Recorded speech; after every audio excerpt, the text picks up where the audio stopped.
Yo, yo, yo, yo, yo, yo. Welcome to episode number 25 of the Basketball Card Podcast. I am your host, the 27 Guy. I'm grateful that you download the podcast today. We're on the eve of the biggest sports memorabilia week or a couple of days of the year. The Nationals starts in something like 16 hours, I think I just saw from the National Sports Collectors Convention website. Looks like 0 days, 16 hours, 37 minutes, and 6 seconds. I am super jealous of those of you who are there. I'd love to be able to pull myself away from work. It's a particularly busy time at work for us right now. I'm hoping maybe I can make it next year. I don't know where it is next year, but it'd be nice if the Nationals would come west at some point. I'm definitely a West Coast guy. And so Vegas, anyone? That would be great. But anyway, thank you again for downloading the podcast. The numbers have been awesome. I want to thank you guys who have been listeners, especially those of you who have been listeners since the beginning. For those of you who are listening for the first time, or maybe one of the first times, thank you for listening, and please recommend it to a friend if you like it. Also, if you like it, if you could give it 5 stars or an A++ or whatever it is on iTunes or whatever your podcatcher is, that would be really great. And yeah, for those of you who are at the Nationals, have an absolutely awesome time. Back to the podcast thing real quick. It's been growing, like I say, and the numbers have been good. The questions, I've had a lot more. It's actually been like slightly overwhelming. For those of you who I have not responded to, I sincerely apologize. But I will get back to that. Like I said, it's just been really busy at work, and I was tempted to pass again this week, but there were some things that I wanted to talk about this week. I didn't want to miss it. I think that it's surprising that the numbers have been as good as they have, given that the off season is here and there's really no basketball news. Maybe that's why people are listening, is because they need to get their basketball fill. I know for me, if I was listening to a podcast like this, I would be more apt to listen to it during the off season. I think that's because you've got to get your fill up with basketball. If you're a basketball head like me, a hoop head like me, you need to get it somewhere, and whether it be basketball or basketball cards or something of the sort, I've just got to always be learning about that stuff. So again, thank you guys for listening, and like I said, tell somebody else about it. Follow me at the 27Guy on Twitter. You can tweet me there if you have anything you want to talk about. That'd be great. If you'd like me to put any specific requests out via the podcast, things that you're looking for, collections, or if you want me to spotlight you in any way, let me know. I attempted to do that one other point, and no one really had any interest in it.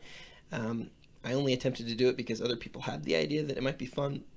Maybe I just tried it on the wrong episodes, but whatever. If you guys have anything there, please let me know. Before we get to our main topic, I want to say, now that we've gone through this introduction stuff, that this episode today is largely going to be about the Michael Jordan rookie craze that is currently going on, and I want to, I obviously have my own stance on that, and I want to hit that, but I also want to be fair to sort of all parties and present what I see as sort of valid and important information. But before we get to that, I wanted to give a quick update on the collection, as it's become known as, the 400/5, maybe 600,000 card collection that I'm in the process of going through. There's a lot of backstory to that. I don't want to rehash a lot of that.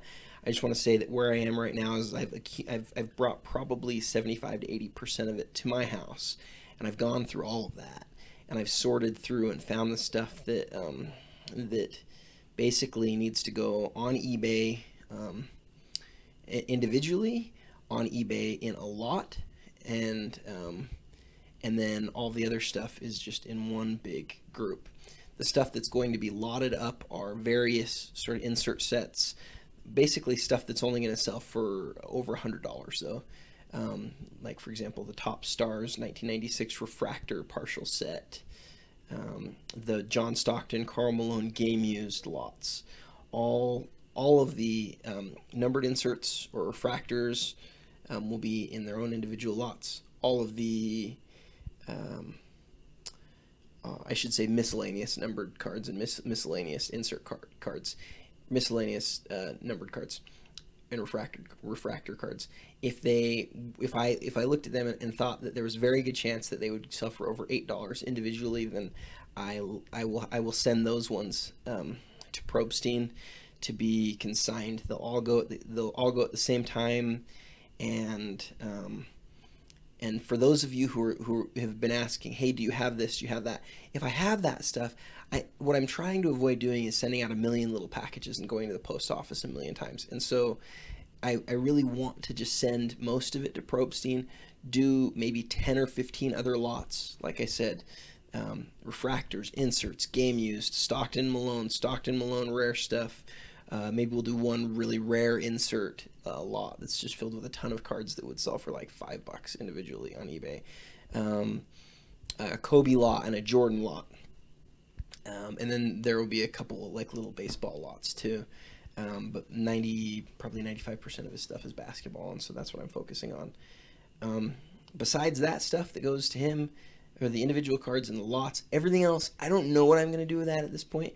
I've had a couple of people sort of inquire about that. I'm going to just let somebody take the rest of that from me, though, for a song. I'm thinking of doing like $1,000 for the whole thing, which may end up being $1,000 for 500,000 cards. I just don't have the time in my life to be able to turn that into what I need to turn it into to make money on it. To do the team lots, player lots, individual partial sets, individual full sets. I don't want to piece anything out $5 and $10 at a time. That's not what my job is. And the guy who's the previous owner, who's sharing with me in the proceeds of the collection, also understands that that's not what I'm willing to do. So if you have any interest in that, or if you want to rent a U-Haul and drive to Utah and pick it up, I'm game. So PM me via Blowout. Let me know if you have questions on that. I really just, I'm going to let somebody make a couple $1,000 off that and not going to try, because it's, again, I don't have the time in my life right now. So I need to pick up those last few boxes.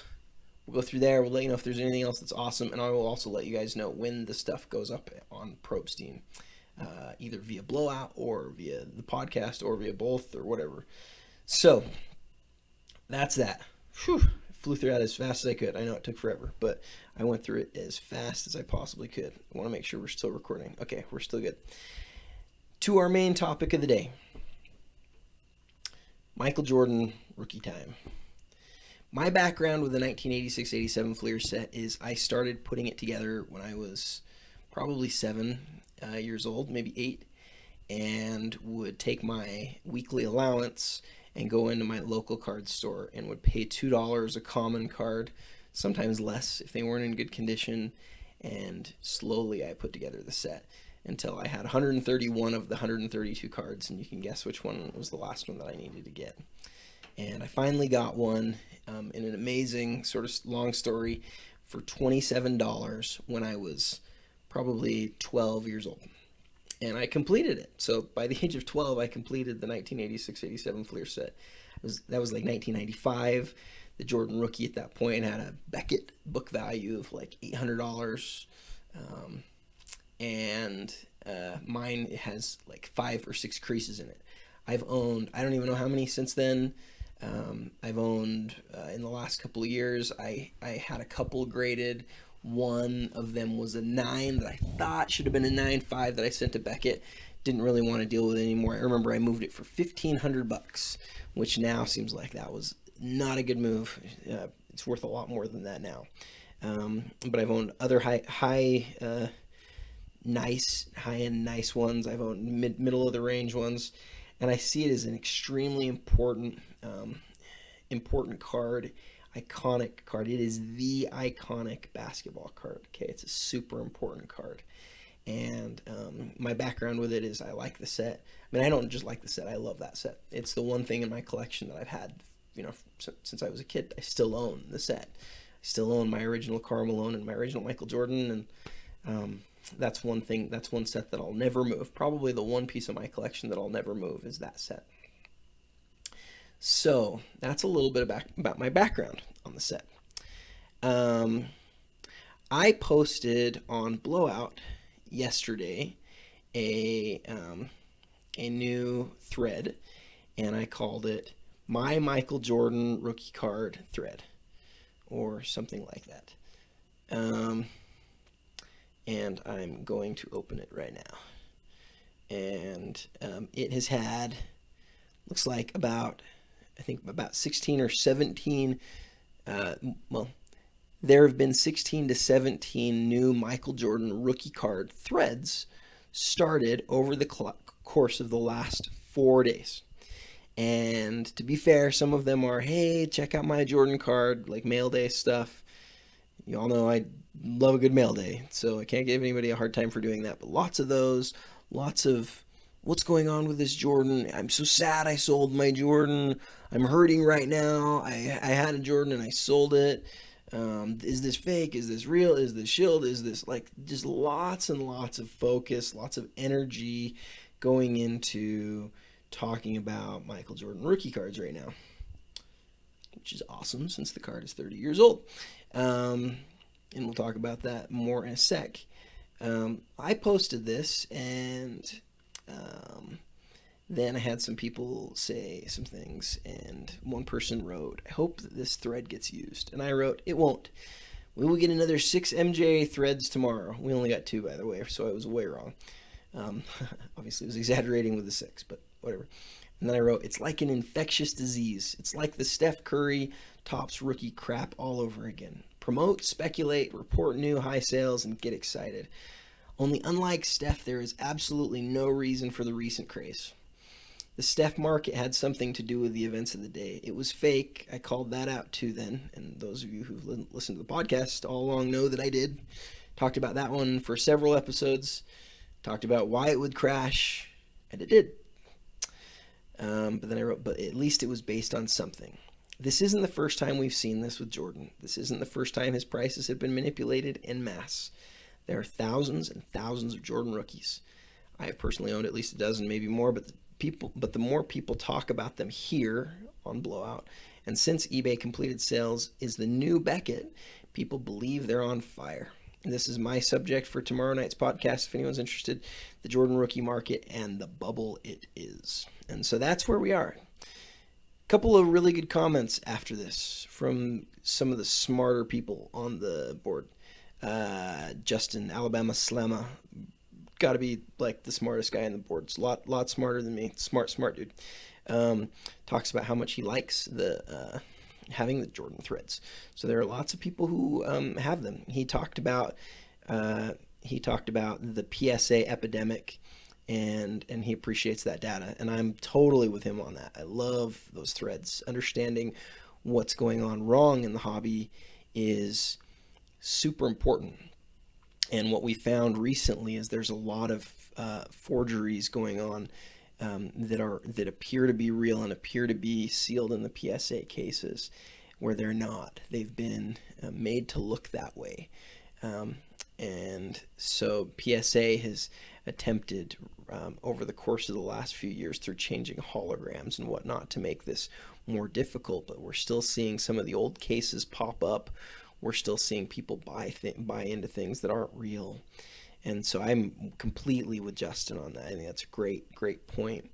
And then another one of the really smart guys on the boards, I don't know his first name. His username is GC1980. Quoted part of what I said, saying the Steph market had something to do with the events of the day, and he said, so only active players can see increases in demand and spikes in prices. Question: just because a player has been retired, their card should remain static? He said, I can think of a few reasons aside from some conspiracy theories that may contribute to the increase in demand for Jordan rookies. He's absolutely right. He's, again, I've been on the boards long enough to know who some of the really smart people are, and he's one of the best. He understands vintage, good brain, good brain. So, at least from my perspective, super smart guy. And I don't mean that in any bad way. Both those guys are really smart. And so I want to talk about some of these things. I think there are lots of reasons why the Jordan rookie card is very important and why it has increased in value. Some very legitimate reasons, and I think it's important to talk about those. And I'm going to talk about them first because I want to be fair. Um, and I want to look at all sides of an argument. And I'm willing to be taught too, right? I think where we get in trouble in all aspects of life is when we really think we know everything. And we say, this is how it is, and I'm sticking to it. When we get new information, we need to be willing to change with that. And so, but based on the information that I have so far, I've kind of created an opinion, developed an opinion on what's happening, and that's what I want to share today. So, but before that, reasons why people are jumping on the card. It's the iconic basketball card. Okay? It is the number one most forged, number one most popular player, number one most popular set. It is the card. Okay? It is the Michael Jordan rookie card. And it's awesome. I think a lot of people have become very disenfranchised with the current state of the hobby and yearn for the awesomeness of yesteryear. People don't, we've seen the spike in chrome type cards, non-autographed, non-game used. People like going back right now to something they're familiar with, right? I think a lot of this has to do with some of the patch faking, some of the shilling, some of the manipulation on the current stuff. And manipulation is rampant. People become sick of that and they say, I've got this money that I'd like to keep in sports cards. You know, maybe they've sold part of their collection or whatever, and they want to put it in something they feel like is more safe. And so they look and they say, wow, the Jordan rookie. You know, I've heard this over and over again.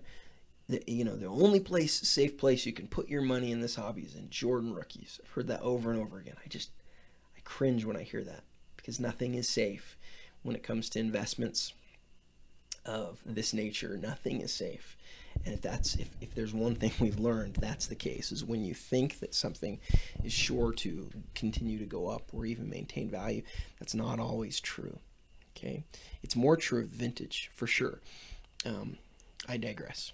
Anyway, so, most popular card, most popular player, people being disenfranchised with the current state of the hobby, wanting to move away from Panini. We saw this with the Steph Curry Topps rookie too. People wanting to get behind something that wasn't Panini because there's so many people out there that really just despise Panini for what it has done and who they are and what they have done to the hobby. I am not one of those people. I'm willing to call a spade and say where they do things well and where they do things poorly. For example, I love the Gala rookies numbered 8. I hate the rest of the Gala set. The base set's cool, but besides the base set, it doesn't do anything for me. The logo man that are horizontal, I think they intentionally do that so that they can keep the other prices of their products high.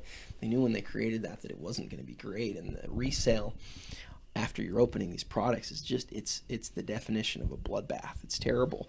So there's good and there's bad, man. They're doing some things that are good, they're doing some things that are bad, but I think what it all comes down to is money. The NBA charged an exceedingly high dollar amount for the license that was unprecedented, right? Probably based on what Panini was willing to pay to get into the market, and they took the market. The market's theirs now. And so, what happens?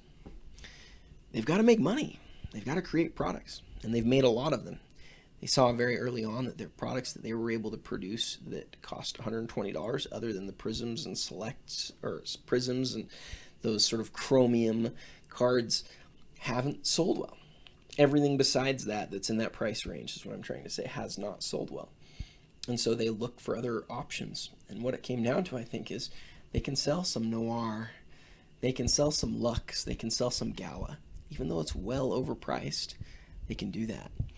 And so I think people have become very disenfranchised with them, though, for a lot of that. And I get that, but I also get what Panini's done and why they've put some of their really key cards in other sets, in different sets. They don't just have an exquisite, a top-of-the-line, best of the best set. They put some of their best cards in National Treasures, some of their best in Immaculate, some of their best in Eminence. They spread it all out, and then they even put the rarest rookies in a little set, niche set called Gala, right? They're doing all of these different things to try to keep people interested in the different products, so that when they go into the card shop and there's a box of Gala sitting on the shelf, that's what they might be willing to buy that. And so, is that good business? I've said this a million times. Is that good business? Yes. Do I like it? No, I hate it. I just want a best of the best. I want a true, clear-cut best rookie card. That's the rarest, coolest card out there. I want a dual logo man with the best players on it, which, by the way, looks like they're finally doing the dual logo man autos out of Immaculate. We don't know if it's just rookies or if there's some stars that are included, but I digress. That has the potential to be really cool. My guess is it's probably just going to be rookies, but I'm going to cross my fingers for a Stockton Malone duel or a Durant Kobe duel or something like that. Durant Steph. How cool would that be? That would be a really cool card. Anyway, like I said, I digress. So, those are a lot of the reasons why people are jumping on the card. There's other reasons, but I think those are the main things. I think people want to be able to keep their money in sports cards. They want to put it in something safe. They love Jordan. They realize that his legend's unlikely to ever be diminished. He's likely to be the best ever. A million other reasons too. Great card, very important. Okay, so let's talk for a second about the growth of the value, or the closing amount. I don't want to call it the sales amount because I don't think that's fair, but the closing amounts of PSA 10 Jordans. I would have looked more clearly at 9s and 8s, but there's a lot of data to look at there over the years. What has happened in 10s is similar on 8s and 9s, but it's easier to report to you via this podcast for 10s. So that's what we're going to hit. So what I looked at was the history of PWCC's sales in Jordan PSA 10 rookie cards. So since 2013, there have been 36 Michael Jordan PSA 10 86 Fleer rookies to sell on PWCC. The first of which was $9,900 in March of 2013. Okay, so I'm going to say the amount and the date of a few data points. $9,900 March 2013. $10,100 April 14th, almost the same. Then a 40% increase from April 2014 to March 2015, when it jumped to $14,200. A year later, in March of 2016, it jumped another 30%, going from $14,000 to $18,800. All very large jumps. Clearly some upward trajectory for this card. Then, a year and 3 months later, it jumped from $18,000 to $43,700 in June of 2016. So what is this? So what does this trajectory look like again? From 13 to 14, almost no change. From 14 to 15, about 40%. From 15 to 16, about 30%. From 16 to 16, 3 months later, 250% increase. Take a sec to digest that if you haven't looked at that or considered that or knew that before. And then what happened is the next three, yes, there have been 3 PSA 10s that have sold in the 2 months since that one. All 3 of them have sold for over $31,000. A far cry from the 43. And so if you're a normal person, what you're saying in your mind is, wow, 31's a lot less than 43. That's not that bad of a deal. And it's my belief that that's exactly how somebody who's trying to get you to pay a lot for a card wants you to feel. Okay, think about that. Oh, I only had to pay $31,000. That's a deal. It was $43,000 back in June. That's a scary thought, right? Because like I said, back in March, it was $18,800. It's a lot of data to take in there, but you can see what it means. The thing that scares me about something like this is the Jordan PSA 10 is truly one of the most one of the best candidates for a card that should be um, manipulated ever. Um, there are several reasons for this, but one of the main reasons is it is such an important card, right? Like we talked about. There are only, I'm looking it up real quick. Sorry, I'm kind of stalling. Forgive me. There are only in existence, I say only, there's 252. Guys, there's 252 Michael Jordan PSA 10 rookie cards. Okay, so if you go back to 2013 and you're able to buy 5, 6, 10 of those, you have some people who are very into them and they've paid $6,000 or $7,000 a few years before that, and they hold them in 2016, and there's this clear upward trajectory happening. And you've got, say, 4 guys with a total of 15 Jordan PSA 10 rookie cards. And they look at each other and they say, I'm not saying this did happen, by the way. I don't know anything, but let's just create a scenario real quick. We got 4 guys with 16 PSA 10 Jordan rookie cards, okay, that they've acquired for over $100,000 over the course of the last several years, going back to 2010. They look at each other and they say, you know what? We've seen this game played before. Let's play it ourselves. Let's each sell these to each other using one of the consigners. The consigners are great. You guys know how I feel about the consigners based on the other podcasts that I've done. They are awesome. I love the service that they provide to the members of our hobby, including us. Both PWCC and Probstein 123 have had great success with them. But one of the downfalls, one of the negatives, is there's not a lot of transparency as far as who owns a card. In fact, there's no transparency unless you're somebody like me who lists them online in your bucket beforehand. I don't ever have any reason to hide anything. Part of having cards is being able to say to people, hey, look, check out what I got. Isn't this cool? Don't you like this? But a lot of people don't do that. A lot of people seek to kind of hide what they have. And one of the reasons that they seek to hide what they have is so that later they can be involved in this sort of manipulation. We've seen really smart people on the boards call out people who have listed something publicly and then sent it to Probstein and then bid on it themselves, thus shill bidding on the cards themselves. This is a hard thing for Probstein and PWCC. I know they try to track these things, but they're very hard to catch and to understand, and it's a hard thing to know what to do with those. And so, anyway, I digress. Let's go back to the situation. So you've got these guys that are like, yes, I'll list this card through Probstein. Let's have the 4 of us bid it up. The last one went for 16 grand. Let's bid it up to 20. Let's bid it up to 18, whatever. And then they may pay for it. They may not pay for it. They may actually just say, hey, yeah, I'll bid on this. I'll win it and I'll pay for it. And then the consignor has no idea what's going on. And there's a small fee at that point. At that point, the percentage isn't something that's ultra premium or ultra material, I should say. And so then the next person says, hey, like 3 weeks down the line, let's do it again. Let's do it again. Let's do it again. And so you've got these 4 guys that are basically in this ring of bidding these cards up.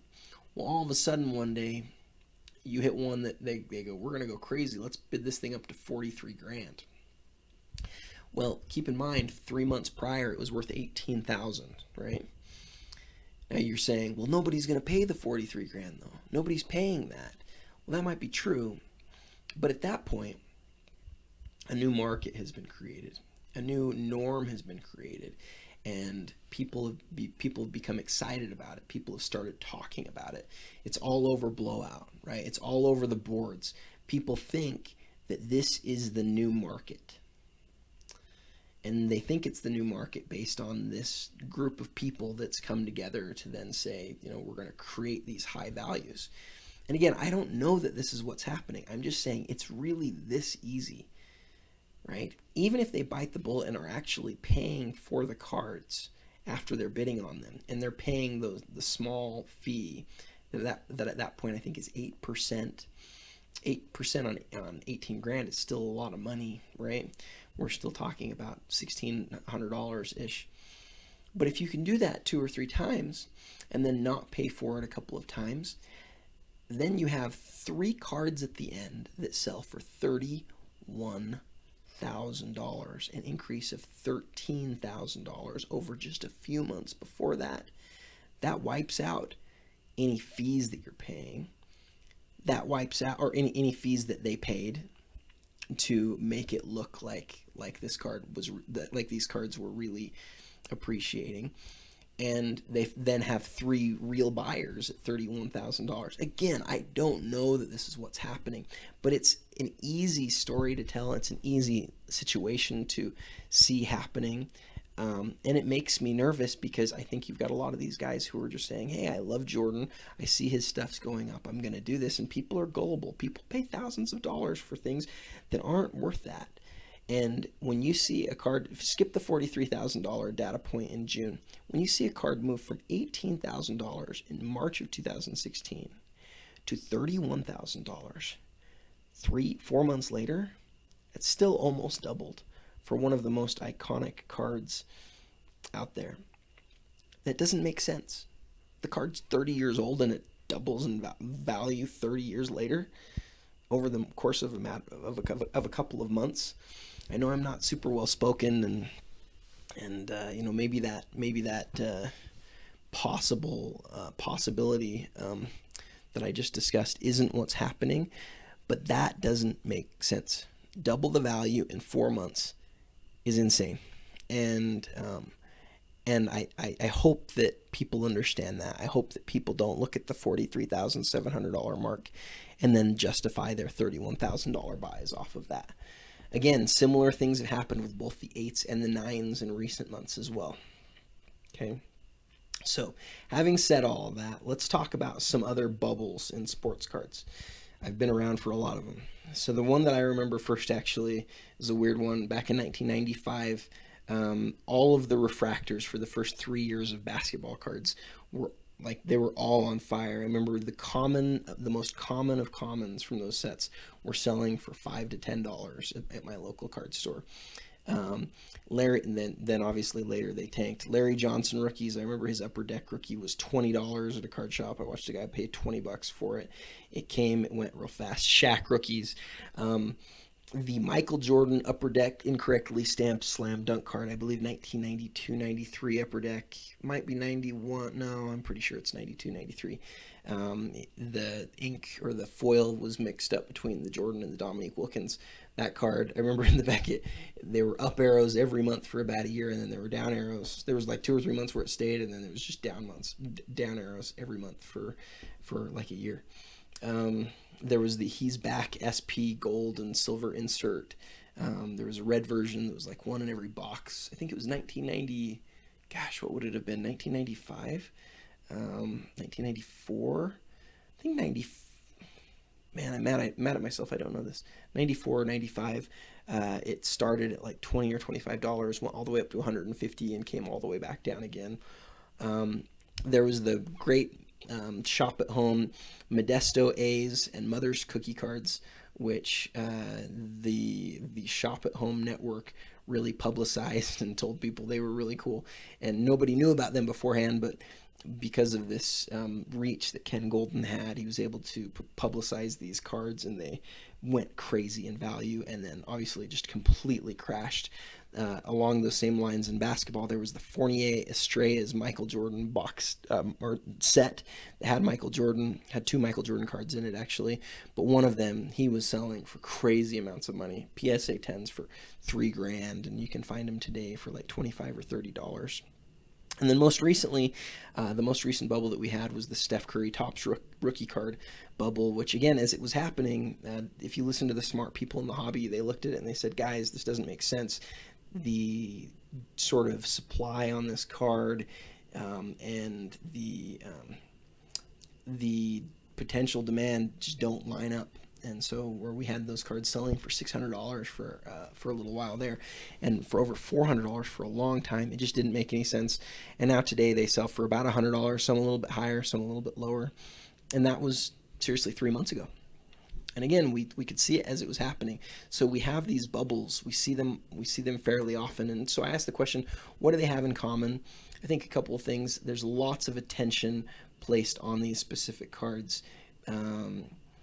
And most of them have a large supply, right? Like there's a lot of them, and people talk about it being something iconic or something really important. I think when I say that there's lots of attention on them, I've become aware of something that I didn't know as of a couple of years ago, and that's the value in really pumping cards via blowout. I look back to when I first joined Blowout, and I think I was pretty naive. I talked about a lot about how I wanted to talk about what I was interested in the hobby, and I still do. It's kind of a hard line to walk, because I want to use Blowout to talk about the things that I like, but I'm aware that the more that things are in the forefront of people's minds, the more that they're aware of them, the more that they'll end up being worth. And so the Topps Steph Curry threads were really vital for those to increase in value the way they did. And I feel bad because I think I aided in that back in the 2012-13 Flawless set. Again, I think I was naive. I really love that set, and I would argue with people about it, and I would take my time to sort of research and give good data behind it. And I talked about it, having the chance to be like the best set ever, and I was excited for it. But I think in the process of doing that, kind of unknowingly affected, I may have unknowingly actually affected the value of the product. I think that happens. I think that happens with a lot of things. And I think in a community that's as small as ours, a little thread like that can go a long ways. And so we need to kind of beware a little bit of people pumping things via the forums. Having said that, the forums are to discuss what we like. And so we have this real catch-22, because I still want to talk about the things that I want to talk about. I want to talk about what I like. And that is going to be seen as pumping sometimes. I don't know how you get past the two. If you're selling cards at some point, that may make you a pumper, right? It's hard to know where the line is on that. But like I say, a lot of these have large supply, and they have lots of attention, and that's what the Jordan actually has right now. It has lots of attention. There's on average about 4 new threads every day on Michael Jordan rookie cards in the basketball section. That's abnormal, right? It's very much on the forefront of people's minds. And here I am doing a podcast, adding to the to the excitement of it all. It's also in very large supply, and we're going to talk about that in a few minutes. So, I think those are a couple of things that add to it potentially being a bubble. What's hard about the MJ rookie compared to those other examples, though, is that it, like I mentioned earlier, is a really historically important card.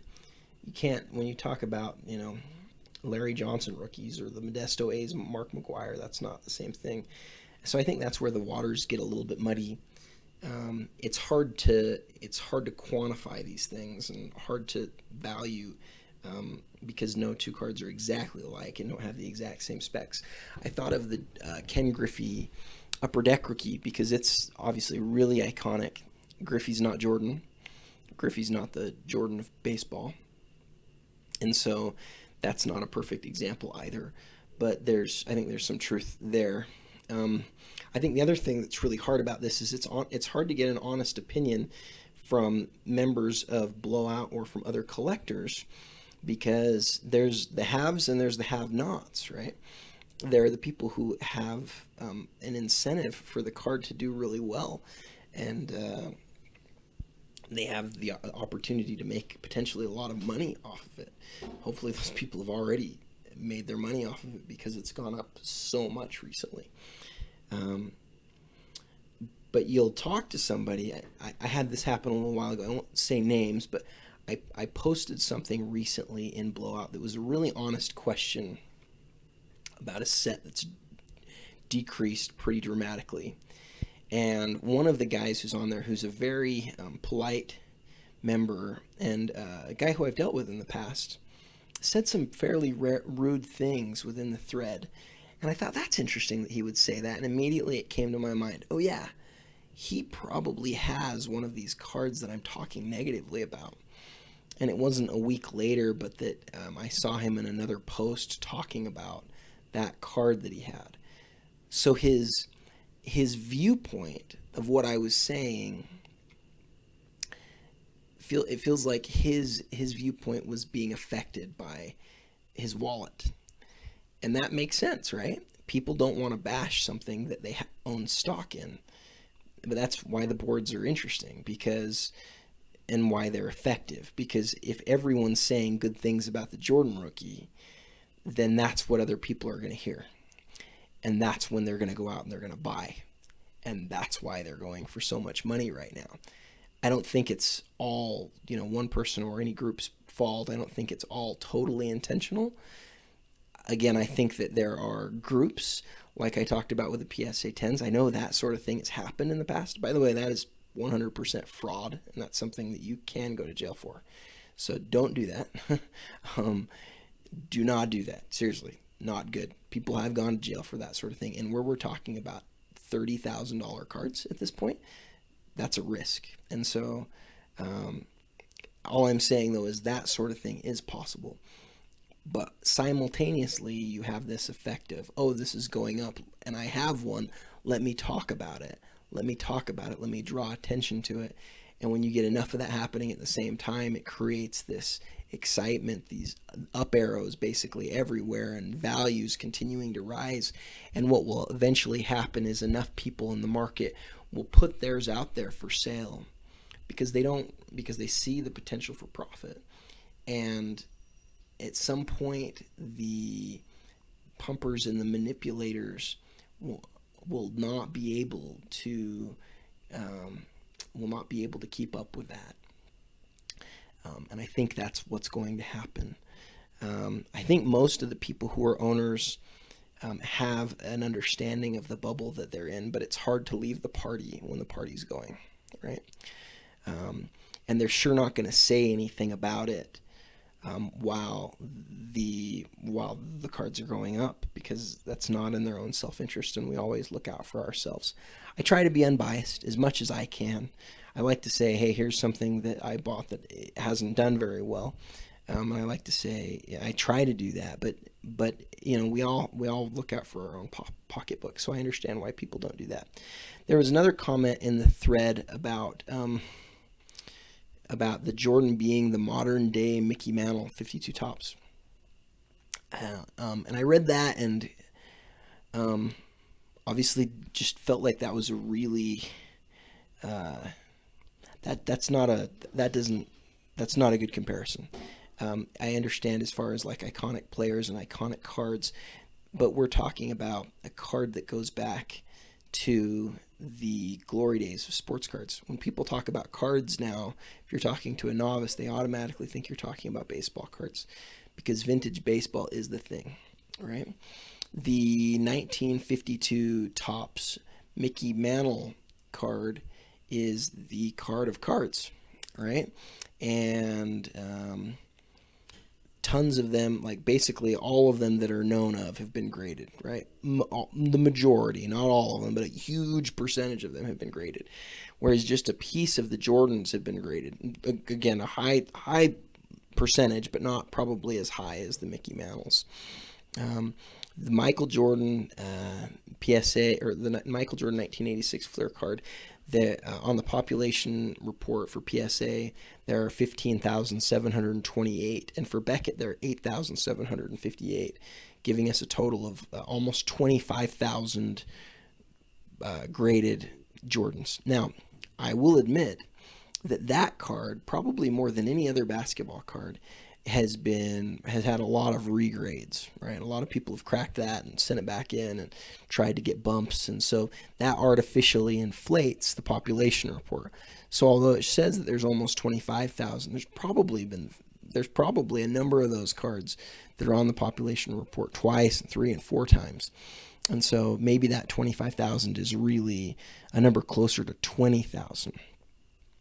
As for Mantle, there are 1,366 Mickey Mantle 52 tops for PSA and a grand total of 133 for Beckett. So there are under 1,500 Mantles, and I think we can safely assume that there's a large regrade percentage there to people who have graded BVG and then sent to PSA, vice versa, tried to get the bumps, and so there is again 25,000 down to 1,500. So there are about 6% as many Mickey Mantles as there are Jordans, and so keep that in mind. Like 86 Fleer was very mass produced. The high number series of the 52 tops was not as mass produced. Tons of cards were thrown away. They're all beat to heck. It's not the 52 Mantle. Okay, there's plenty of really nice Jordans out there. A huge percentage of them are still in really great shape. Lots of 8s, lots of 9s. I mean, there are 250 something PSA 10s I think we read earlier. I mean, think about it like this. There are more PSA 9, there are almost twice as many PSA 9 Jordans as there are Mickey Mantle graded cards total. That's crazy. I mean, it's just not close, guys. So anyway, I wanted to make that point. And the last point that I wanted to make on this, and I apologize that this has been long-winded and I've been a little bit muddled. I've tried to give you guys good data here, but it's hard to put everything on this topic in a half an hour podcast, which I'm sure I'm exceeding at this point. The last thing is something that I mentioned earlier I want to expand on. I keep reading nothing safe in the hobby except for Jordan rookies. And I read that and I just sigh and say, that is exactly the sort of attitude that makes people think that they're putting their money in something that's safe. We're talking about pieces of cardboard. Right? These are never safe. And while I'll agree that it's a lot safer than the newer stuff that we have, based on the recent ups, the recent downs, I think, that compared to those recent ups are possible. Right? So if we've seen things double over the course of the last 4 months, we could see them cut in half just as fast. There is not a reason why they've jumped as much as they have. Again, I think there's reasons why they've jumped. I think it's an important card, but I don't think it's safe, and I think it's a bubble, and I think it's only a matter of time. I hope I'm wrong. I hope I'm wrong for those of you guys who I know who have 10 copies of the card. When we've got lots of people hoarding, that's not necessarily a good thing, guys. It's 19, again, it reminds me of the home run race. It reminds me of Mark McGwire and Sammy Sosa. It reminds me of Ken Griffey Jr., 1989 Upper Deck score Fleer tops. It reminds me of all those times where, people have gotten greedy and started to hoard. And as I always go back to the Warren Buffett quote, be fearful when other people are greedy and greedy when other people are fearful. And I would be fearful right now because there's a lot of people out there who are looking at those Jordans and saying, this is it. This is surefire. This is not going to decrease in value. And when you've got 25,000 graded Jordans out there, it's hard to imagine that they are truly worth a couple $1,000s for an 8, more than that for a 9, and $30,000 for a 10. Think about it, guys. Use your brains. As always, thank you guys for listening to the Basketball Card Podcast. Really appreciate you. Hit me at the 27 guy. Hit me on Blowout. Let me know if you have any questions. Let me know if you have any other ideas for the show. Did my best with this. Hope you guys enjoyed it. I appreciate you if you have a difference in opinion. That's just my take on it. So until next time, happy collecting.